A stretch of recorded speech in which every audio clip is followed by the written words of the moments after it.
സംസ്ഥാന കമ്മിറ്റിയിൽ മന്ത്രി വീണ ജോർജിനെ ക്ഷണിതാവാക്കിയത് ചോദ്യം ചെയ്ത എ പത്മകുമാറിനെതിരെ നടപടിയുണ്ടാകുമെന്ന് വ്യക്തമാക്കി CPM സംസ്ഥാന secretary MV Govindan. P Jayarajan വിഷയത്തിൽ പാർട്ടിക്ക് ഉത്തമ ബോധ്യമുണ്ട്. മനസ്സിലാകാത്തവരെ അക്കാര്യം ബോധിപ്പിക്കും. M സ്വരാജ് പാർട്ടിയിലാണ് കൂടുതൽ ശ്രദ്ധിക്കേണ്ടതെന്നും ഗോവിന്ദൻ ഓർമ്മപ്പെടുത്തി. പുതിയതായി രൂപീകരിച്ച സംസ്ഥാന സമിതിയുടെ ആദ്യ യോഗത്തിന് ശേഷമാണ് പാർട്ടി പദവികൾ നിശ്ചയിച്ചതിലെ അതൃപ്തിയിൽ CPM സംസ്ഥാന സെക്രട്ടറി MV ഗോവിന്ദൻ പ്രതികരിച്ചത്. പാർട്ടിക്കുള്ളിൽ പറയേണ്ട കാര്യങ്ങൾ പരസ്യമായി പറഞ്ഞ പത്മകുമാർ അച്ചടക്കം ലംഘിച്ചെന്നും നടപടിയുണ്ടാകുമെന്നും MV ഗോവിന്ദൻ വ്യക്തമാക്കി.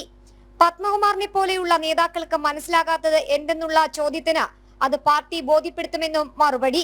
പാർട്ടിക്കകത്തും സംഘടനക്കകത്തും പറയേണ്ട കാര്യങ്ങൾ പരസ്യമായിട്ട് പറഞ്ഞു എന്നുള്ളത് പാർട്ടിക്കകത്ത് സംഘടനാപരമായ തെറ്റായ നിലപാടാണ്. ആ നിലപാട് സ്വീകരിച്ചവരാരൊക്കെയുണ്ടോ അവർക്കെല്ലാം എതിരായിട്ട് ശരിയായ സംഘടനാപരമായ നിലപാട് സ്വീകരിച്ചു പോകും പാർട്ടി. അതാര് എന്നുള്ള പ്രശ്നമൊന്നുമില്ല. അതേസമയം M സ്വരാജ് അവൈലബിൾ സെക്രട്ടേറിയറ്റിൽ കൂടുതൽ പങ്കെടുക്കണമെന്ന് പറഞ്ഞത് പാർട്ടിയിൽ കൂടുതൽ ശ്രദ്ധിക്കണമെന്ന് തന്നെയെന്നും MV ഗോവിന്ദൻ. കൂടാതെ നിയമനങ്ങളിലെ മെറിറ്റ് ബോധ്യപ്പെടാത്തവരെ ബോധ്യപ്പെടുത്തുമെന്നും സംസ്ഥാന സെക്രട്ടറി വ്യക്തമാക്കിയിട്ടുണ്ട്. ജനം, തിരുവനന്തപുരം.